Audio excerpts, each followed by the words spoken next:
Delegacia de Polícia Civil, especializada em crimes contra a vida, concluiu o inquérito policial que investigou a morte da Isabela, a criancinha de menos de 2 meses de vida, exatamente 57 dias, que foi jogada da laje da casa onde morava, mais de 10 metros de altura, pelo próprio pai, o Davi Leix Filho, fato que teria ocorrido na casa onde a mãe morava com esta criança, no bairro Tabajaras, em Teófilo Otoni. A morte desta criança causou comoção em toda a nossa cidade, região, e teve repercussão em todo o país. A delegada doutora Érica Ribeiro Sena concluiu os trabalhos de investigação do caso e o inquérito já foi remetido à Justiça. Ontem, esta autoridade policial, em entrevista coletiva de imprensa, revelou os dados daquilo que foi apurado pela Polícia Civil neste doloroso episódio registrado aqui em Teófilo Otoni. Você acompanha agora os detalhes desta entrevista coletiva em áudio e também em vídeo na reportagem de Josilei Silva. Na manhã desta terça-feira, uma coletiva de imprensa dada pela delegada de crimes contra a vida, doutora Érica Ribeiro Sena, ela falou da conclusão do inquérito policial que apura a morte da criança de 2 meses, ocorrida no bairro Tabajaras, aqui em Teófilo Otoni. A delegada qualificou o homicídio em 3 qualificadoras, ainda crime de injúria e ameaça contra a mãe da criança. Com a finalização do prazo para a conclusão do inquérito, uma vez que trata-se de réu preso, nós concluímos pelo indiciamento do autor no crime de feminicídio, juntamente com mais 2 qualificadoras no crime de homicídio, na verdade por meio cruel e recurso que impossibilitou a defesa da vítima. Então ele está respondendo, na verdade, diante do indiciamento da Polícia Civil, pelo homicídio com 3 qualificadoras. Porém, nós ainda, considerando a medida protetiva enviada ao juiz após a representação da mãe da criança, ele também foi indiciado nos crimes de injúria e ameaça contra a mãe dessa criança. A delegada acredita que o homem teve a intenção de matar a criança desde antes. A pena prevista nas tipificações de crimes é de 30 anos para cada crime cometido. A motivação, esse dolo, nós acreditamos que ele existiu até mesmo anteriormente, uma vez que ele teve um acesso diferenciado a essa residência, já que no dia dos fatos o portão da casa estava fechado e mesmo assim ele conseguiu um acesso não autorizado a essa residência e ali permaneceu por todo o dia, até que quando ele foi interpelado para sair daquela casa porque estava ofendendo a mãe da criança, ele no momento ali de distração ou mesmo quando a mãe da criança estava fazendo algum fazer na casa, ele se aproximou da laje e ali praticou o crime. Cada qualificadora do crime de homicídio, né, ele tem uma pena máxima de 30 anos. Então, isso vai depender, né, de toda a instrução e se as provas, né, são robustas para serem levadas a júri popular e aí sim o juiz determinar o quanto da pena caso seja condenado. A delegada disse ainda ter tentado ouvir o autor, que preferiu permanecer em silêncio. Ele só prestou depoimento por ocasião do flagrante. Na oportunidade ele preferiu permanecer em silêncio, né, utilizou do seu direito constitucional de permanecer em silêncio.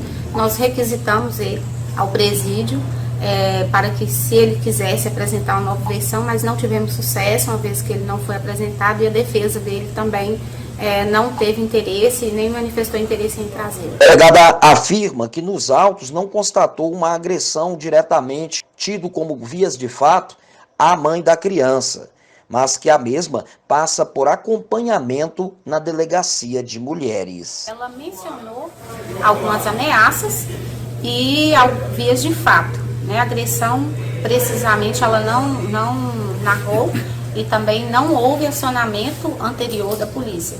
Segundo o indagado, acho que ela tinha um receio, de acionar a polícia, de chamar a polícia e não ter um respaldo para a segurança dela. O acompanhamento dela, nós fizemos já no primeiro momento do seu depoimento, quando foi ofertado a ela o requerimento de medidas protetivas, então logo foi ofertado, ela aceitou e acreditamos que ela está tendo um acompanhamento também psicológico, né, pelos órgãos aqui da cidade. E a Polícia Civil está aqui de portas abertas, não só para ela, mas como todas as pessoas que se veem vítimas de violência doméstica. Perguntada sobre a possibilidade de uso de drogas e álcool ou também insanidade mental no momento do crime, a delegada respondeu desta maneira. Quanto ao uso de álcool e drogas, acreditamos que não tinha feito uso pelos elementos dos autos. Mas a questão da sanidade mental, nada foi trazido aos autos que fizesse a polícia duvidar que ele tinha ali discernimento, né, para a conduta. No entanto, se tiver alguma dúvida quanto a isso, aí caberá a defesa ou ao próprio Ministério Público peticionar quanto a isso. Com a finalização, o inquérito será encaminhado ao Ministério Público. Horas e 30 minutos, 7h30, está aí uma atuação rápida, eficiente, mais uma atuação brilhante da equipe da Polícia Civil, na conclusão, diríamos até em tempo recorde, né, da investigação deste caso, da morte dessa criança que causou muita dor, né, muito sofrimento. Causou ou não, está causando. É doloroso toda vez que a gente tem que relembrar esse episódio aí, né, de um pai que mata uma criança de menos de 2 meses, uma criança de 57 dias, jogando essa criança de forma cruel, brutal, da laje de uma casa de mais de 10 metros de altura no meio da rua, né? A gente jamais imagina a possibilidade de uma coisa como essa acontecer próximo da gente. E foi bem aqui, bem pertinho de todos nós, aqui mesmo no município de Teófilo Otoni. A gente que tanto ouviu falar de casos brutais, de covardias praticadas contra crianças, mas em outras regiões, em outros estados, não esperava que isso pudesse acontecer um dia perto da gente, como nesse episódio aí. E aí eu fico aqui imaginando o sofrimento para a família, né, da criança, a mãe dessa criança, os tios, os familiares dessa criança, o quanto devem estar sofrendo com tamanha brutalidade. Tanto que o crime foi duplamente qualificado, né? Não teve possibilidade mínima de defesa da vítima, até porque como é que ia se defender uma criança de menos de 2 meses nos braços de quem teria a missão de protegê-la, de cuidar dessa criança, e não de jogá-la, como apontam aí as investigações, do alto de uma casa, do alto de uma laje. A obrigação dele era de cuidar dessa criança, de zelar dessa criança por ser o pai, e não de praticar um ato como esse, considerado praticado um crime também por meio cruel. E obviamente que é mais do que cruel isso aí, né? Se existisse uma outra palavra para poder descrever isso aí, essa brutalidade, né? Porque não tem, a gente fica assim, estarrecido, chocado, sem o que poder nem comentar direito diante de tamanha dor que causa um crime como esse aí, contra uma criança completamente indefesa. Que seja feita a justiça nesse caso, que as autoridades tenham condição aí de, com as provas trazidas aos autos, efetuar o julgamento e tomar as providências dentro do rigor, do mais alto rigor da legislação, para que isso nunca mais se repita, nem aqui na nossa região, nem em lugar nenhum do mundo, né? Porque é um negócio realmente chocante, dramático e muito, mas muito doloroso.